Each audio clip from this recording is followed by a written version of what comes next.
Good morning students, welcome to my YouTube channel DA English classes. हमारा topic बच्चों verb चल रहा था, जिसके मैं 3 पार्ट बना चुकी हूँ। फर्स्ट पार्ट में मैंने आपको बताया था कि वर्ब क्या होती हैं। सेकंड पार्ट में आपको समझाया था टाइप्स ऑफ वर्ब के बारे में, जिसमें से मैं आपको एक्सिलरीज वर्ब पार्ट 2 में बता चुकी हूँ। और थर्ड पार्ट में मैंने आपको मॉडल्स के बारे में बताया था, लेकिन वो मॉडल्स कंप्लीट नहीं हुए थे। 4 मॉडल्स उसमें से हो गए थे, जो थे विल, वुड, शैल, शुड और कैन, कुड। अब हम आगे बढ़ते हैं। हमारे और मॉडल्स भी अभी हैं, मे, माइट, मस्ट, ये हमारे और मॉडल्स भी हैं, तो उन्हें मैं इस पार्ट 4 में कंप्लीट करूँगी। पार्ट 4 में ये मे जो है, ये हमारा एक मॉडल होता है। इसमें मैं आपको बताती हूँ कि मे का क्या मीनिंग है। मे का प्रयोग इच्छा, हमारी कोई इच्छा होती है, हम किसी को आशीर्वाद देना चाहते हैं, ब्लेसिंग करना चाहते हैं, उसके लिए हम मे का प्रयोग करते हैं। पर्पस, किसी उद्देश्य के लिए हम मे का प्रयोग करते हैं, या किसी बात की संभावना हमें लगती है, जैसे बारिश आने वाली है, आज हो सकता है बारिश आ जाए, इसकी पॉसिबिलिटी हो, या हमारा कोई फ्रेंड आ सकता है, इस बात की कोई संभावना हो। किसी भी बात की संभावना के लिए, पॉसिबिलिटी के लिए हम मे का प्रयोग करते हैं। और किसी फॉर्मल परमिशन देने के लिए या फिर लेने के लिए हम मे का प्रयोग करते हैं। जैसे कि टीचर हो, प्रिंसिपल हो, उनसे किसी बात की परमिशन लेनी हो तो मे का प्रयोग करेंगे, या वो हमें परमिशन दें किसी चीज़ के लिए, अलाउ करें, तो हम मे का प्रयोग करेंगे। आइए इन्हें एग्जाम्पल्स के थ्रू समझते हैं। विश, विश यानी इच्छा, जैसे कि मे गॉड ब्लेस यू, ईश्वर तुम्हें आशीर्वाद दें, ईश्वर तुम पे कृपा करें।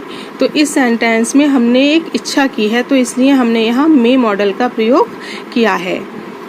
दूसरा देखिए, मे यू लिव लॉन्ग, आप दीर्घायु हो, आपकी लंबी आयु हो। इसमें भी हमारी एक इच्छा शो हो रही है, तो इसीलिए यहाँ मे मॉडल का प्रयोग किया जाएगा। जब भी किसी चीज़ के लिए इच्छा की जाएगी, आशीर्वाद के लिए, तो हम मे का प्रयोग करेंगे। Purpose, he works hard so that he may pass. So that बच्चों, जहाँ भी सो दैट आता है बीच में, तो ये बात आप याद कर लीजिए कि अगर सेंटेंस के बीच में सो दैट आ रहा है, तो उसके बाद जो सेंटेंस स्टार्ट होगा उसमें हम मे का प्रयोग करेंगे कि वो मेहनत करता है ताकि वो पास हो जाए। उसका पर्पस क्या है मेहनत करने का, उसका क्या उद्देश्य है मेहनत करने का? उसका मेहनत करने का उद्देश्य है पास होना, इसलिए वो मेहनत कर रहा है। तो सो दैट जहाँ भी आपको दिखाई देता है, उसके नेक्स्ट सेंटेंस में आप मे लिखेंगे। ही कम टुडे, पॉसिबिलिटी, संभावना है इस सेंटेंस में कि वह आज आ सकता है।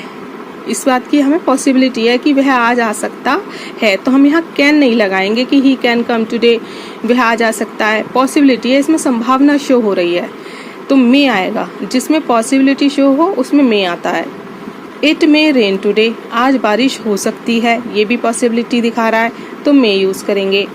मे आई कम इन, क्या मैं अंदर आ सकता हूँ? परमिशन, इसमें परमिशन मांगी जा रही है।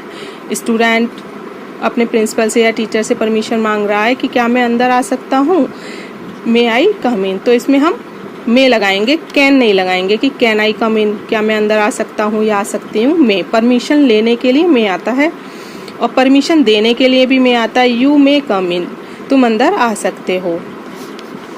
इसमें हम कैन का यूज़ नहीं करेंगे। मैंने आपको बताया था कि सकता है के लिए कैन का यूज़ होता है, लेकिन जहाँ पर परमिशन फॉर्मल वे में ली जा रही हो या फिर दी जा रही हो, तब हम मे का प्रयोग करेंगे। पॉसिबिलिटी हो तब हम मे का प्रयोग करेंगे, और कोई विश हो तब मे का प्रयोग करेंगे, या कोई पर्पस हो तब हम मे का प्रयोग करेंगे। अब नेक्स्ट मॉडल देखते हैं, वो है हमारा माइट। मे के पास्ट टेंस के रूप में, मे का ही पास्ट फॉर्म है माइट। पास्ट में किसी बात की संभावना होने पर, जैसे पास्ट भूतकाल में, पास्ट में हमें अगर किसी बात की संभावना होती है तब हम माइट का प्रयोग करते हैं। जैसे पीपल सैड, लोगों ने कहा, that India win the championship trophy, कि भारत चैंपियनशिप ट्रॉफी को जीत सकता है। तो ये बात पास्ट में हुई थी कि पास्ट में लोग ऐसा कह रहे थे कि पास्ट में ही इंडिया जो है चैंपियनशिप ट्रॉफी जीत सकता है, तो यहाँ माइट आएगा, क्योंकि पास्ट में कही हुई बात है ये, और पास्ट का ही रिजल्ट है ये, इसलिए। या फिर फ्यूचर में संभावना होने पर, अगर हमें फ्यूचर में कोई पॉसिबिलिटी हो, the sky is clear but it rain, आकाश तो साफ है लेकिन बारिश हो सकती थी, तो बारिश हो सकती है, इट रेन माइट आएगा क्योंकि फ्यूचर की बात हो रही है, फ्यूचर में पॉसिबिलिटी शो हो रही है कि इस समय आकाश तो साफ है लेकिन बारिश हो सकती है, तो इट माइट रेन आएगा क्योंकि फ्यूचर की बात हो रही है, ये फ्यूचर में पॉसिबिलिटी शो हो रही है। तो माइट का प्रयोग हम किस रूप में करेंगे, या तो पास्ट में किसी बात की पॉसिबिलिटी हो या फिर फ्यूचर में किसी बात की पॉसिबिलिटी हो। अब नेक्स्ट हमारा मॉडल है यूज ऑफ मस्ट। मस्ट का मतलब होता है चाहिए। आपको मैंने पहले बताया था शुड का मीनिंग भी होता है चाहिए। अब आगे आपका मस्ट का मीनिंग भी होता है चाहिए। क्यों हिलाई है?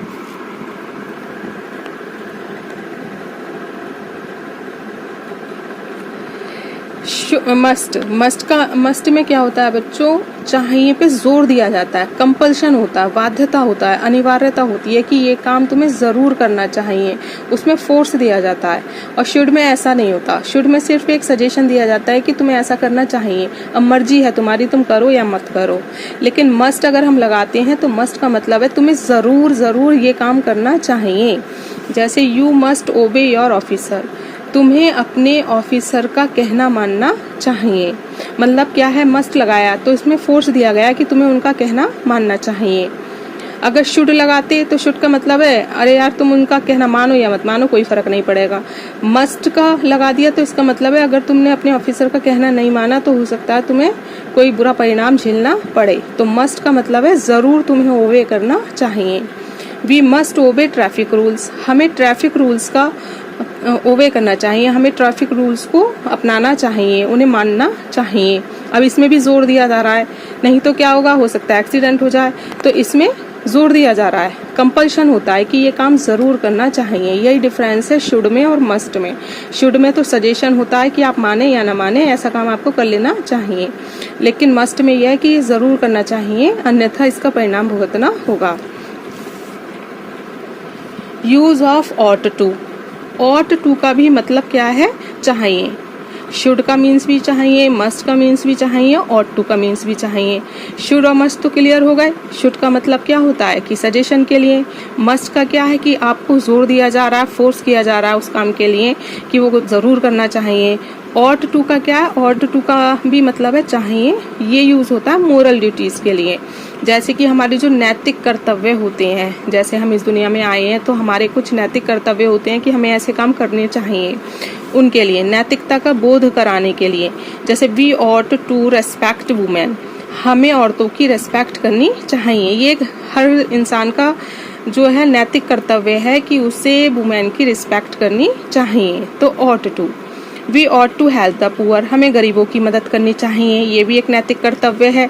तो ऑट टू।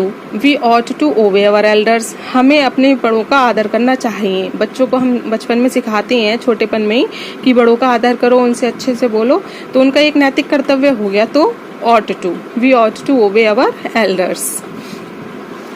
तो इस तरह से ऑट टू का मतलब भी चाहिए होता है। यहाँ मैंने लिख दिया, देखिए शुड चाहिए, एडवाइस और सजेशन के लिए शुड का प्रयोग किया जाता है। मस्ट में भी चाहिए होता है सेंस, लेकिन उसमें कंपल्शन होता है, अनिवार्यता होती है उस काम को करने की। ऑट टू का भी मतलब चाहिए होता है, लेकिन मोरल ड्यूटीज के लिए, जो नैतिक कर्तव्य होते हैं, जो इंसान को वो कर्तव्य करने चाहिए, उसके लिए ऑट टू का प्रयोग किया जाता है। अब ये एग्जाम्पल थोड़ा सा डिफरेंस समझाने के लिए लिखे हैं मैंने। ही शुड गो देयर, ये सिर्फ एक सजेशन है कि तुम्हें वहां जाना चाहिए, सिंपली कि हमने एक सुझाव दिया किसी को कि ही शुड गो देयर, उसे वहां जाना चाहिए। ही मस्ट गो देयर, उसे वहां जरूर जाना चाहिए, मतलब अगर वो वहां नहीं जाएगा तो कुछ ना कुछ गड़बड़ हो जाएगी, इसलिए उसे वहां जरूर जाना चाहिए। ये मस्ट ये शो कर रहा है कि कंपल्शन है उसका जाना। You ought to obey your parents, तुम्हें अपने माता पिता का कहना मानना चाहिए। तो इसका क्या मतलब है कि हम बच्चों को जैसे नैतिक कर्तव्य का बोध कराते हैं कि तुम्हें अपने माता पिता का कहना मानना चाहिए, तो ऑट टू आ गया।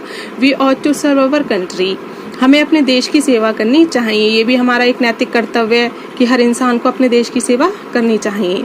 तो यही अंतर है शुड, मस्ट और ऑट टू में। तीनों का सेंस क्या है, चाहिए, लेकिन बस शुड का यूज होता है एडवाइस और सजेशन के लिए, मस्ट का यूज होता है कंपल्शन यानी अनिवार्यता के लिए, ऑट टू का प्रयोग होता है मोरल ड्यूटीज के लिए। अब ये एक एक्सरसाइज है, इस एक्सरसाइज को आप लोग खुद करेंगे, दिखाई दे रहा है? अच्छा, ऐसे हुआ, ये देखिए, इस एक्सरसाइज को आप लोग खुद करनी है। जैसे you not smoke here, should या मस्ट में से कोई एक चीज लगानी है। Walk carefully lest you fall, ये वाला मैंने समझाया नहीं था, इसको और बता देती हूँ। वॉक केयरफुली, ध्यान से चलो, लीस्ट कहीं ऐसा ना हो यू फॉल। यू के साथ अब यहाँ पर लीस्ट आ गया। लीस्ट के साथ बच्चों जब भी सेंटेंस में लीस्ट आएगा बीच में, तो उसके आगे वाले सेंटेंस में शुड का प्रयोग करेंगे। जैसे मैंने अभी पीछे बताया था कि अगर बीच में सो दैट आता है तो मे का प्रयोग करेंगे, ऐसे ही अगर सेंटेंस में कहीं भी लीस्ट आ रहा है तो उससे आगे वाले सेंटेंस में आप शुड का प्रयोग करेंगे। ये दो रूल्स आप लोग याद रखिएगा, अगर सो दैट आता है तो मे और लीस्ट आता है तो शुड। अब ये वाला अपने आप करना है आपको, ये भी अपने आप करना है, ये भी आप अपने आप करेंगे और ये भी आप अपने आप करेंगे। इन सब के जो आंसर्स हैं मैं डिस्क्रिप्शन बॉक्स में लिख दूंगी, आप स्वयं इस एक्सरसाइज को सॉल्व करें और उसके बाद जो है डिस्क्रिप्शन बॉक्स में जाकर अपने आंसर्स को चेक कर लें। अगर आपको वीडियो अच्छी लगे, समझ में आ रहा हो तो प्लीज़ लाइक एंड शेयर। अब नेक्स्ट वीडियो में बनाऊंगी बच्चों नीड की, जो हमारा एक मॉडल है, दूसरा है आपका यूज्ड टू और डेयर टू। इस वीडियो में काफ़ी लंबी हो जाएगी इसलिए नहीं समझा रही हूँ, नेक्स्ट वीडियो में मैं ये तीनों मॉडल्स समझाऊंगी, यानी कि पार्ट 5 में।